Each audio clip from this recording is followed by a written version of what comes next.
Shalom, Havarim. Today we're going to be talking about a different way to read the Hebrew Bible. So you're reading through your Hebrew Bible and you come across this from 2 Kings 17:7.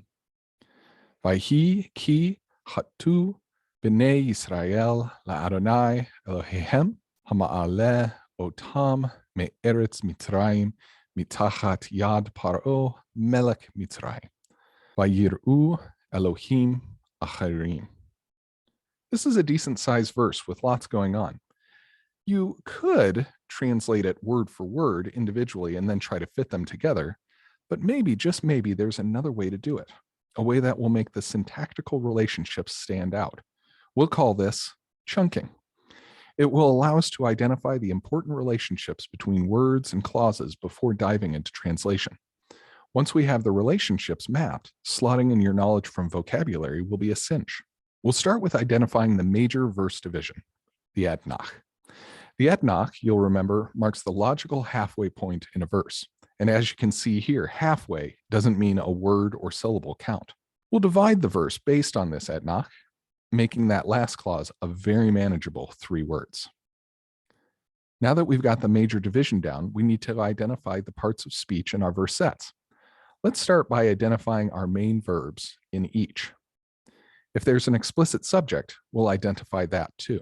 The first half has 2 main verbs, one in a dependent clause, which is signaled by the key.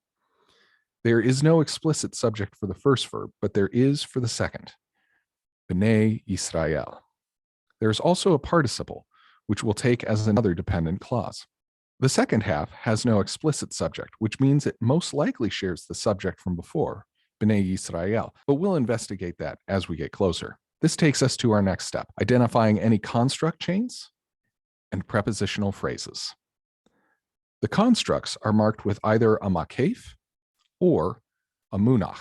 If there's a tension between showing conjunction with a prepositional phrase or a construct chain, the marking will favor the preposition, as seen with the mitachat yad paro. In that case, we'll need to rely on our translation instincts to connect it all together. There's also, in our second half, an attributive adjectival phrase. The noun and adjective agree in gender, number, and definiteness. In this case, they're both indefinite. To help us identify them further, they are marked with a merkah. Now that we've got some large chunks, it's helpful to go back to our verbs and ask the question, is there anything about their meaning, their semantics, that will help us with syntax?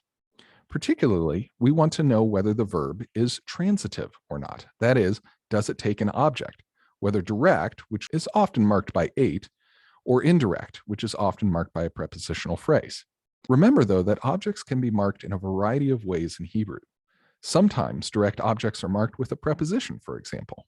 The first verb, from haya, is a stative and does not have an object in this instance. The second verb, from chata, often is intransitive, just they sinned. However, in this case, the sin is done against the Lord, so the indirect object is marked with a preposition, in this case, alamed. The third verb is the participle from Allah. It is functioning here as a substantive adjective, the one who raised. The genius of participles, though, is that they are verbal adjectives. So this one has a direct object marked by 8, and an indirect one, the land of Egypt, marked by the preposition min. It also has a secondary indirect object set in clausal apposition to the first in the hand of Pharaoh, king of Egypt, marked by the dual preposition of min plus tahat. The fourth verb, yareh, means to fear or reverence. Now, normally, something is feared. In this case, the object being indefinite doesn't have an 8 marker. It's possible to confuse the adjective phrase for the subject then, being as both the verb and it are plural. However, since yareh normally takes an object, and in Hebrew the subject doesn't need to be explicit, we can confidently understand the object as Elohim acherim, other gods. Now we have the whole verse mapped out and can start seeing how each piece goes together. Let's translate each part. And it was, since they sinned. Who sinned? The sons of Israel. Against whom did they sin? Against the Lord their God. Tell us a little more about exactly whom they sinned against. The one who raised them. From where? From the land of Egypt. From whom? From under the hand of Pharaoh. Who's he? The king of Egypt. And now we get to the second half of the verse. And they feared. Who did they fear? Other gods. Putting it all together, we get, and it was, since the sons of Israel sinned against the Lord their God, the one who raised them up from the land of Egypt, from under the hand of Pharaoh, king of Egypt, and they feared other gods.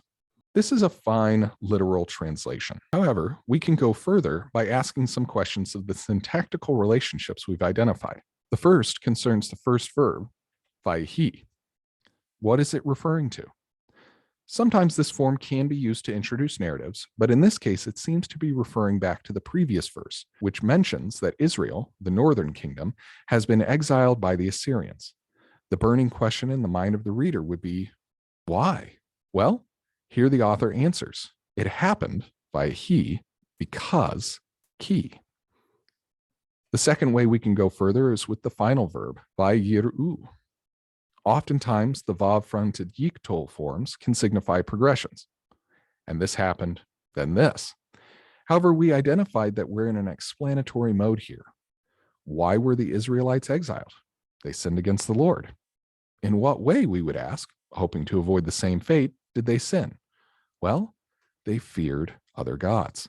The next verses will confirm this reading with further vav yiktols. In verse 8, we read, and they walked in the customs of the nations. Verse 9, and they secretly did things. And also in verse 9, and they built for themselves high places. And so on. The list goes on and on and on. Using all this, we can adjust our initial translation to bring the meaning of the author more clearly out. And it, that is the exile, happened because the sons of Israel sinned against the Lord their God, the one who raised them up from the land of Egypt, from under the hand of Pharaoh, king of Egypt. For they feared other gods, and they walked in the custom of the nations, and so on and so forth. I hope you've seen how this can start to change how you think about glossing or translating the text by working with the syntactic relationships you've learned to help piece together more easily what's going on in the verse.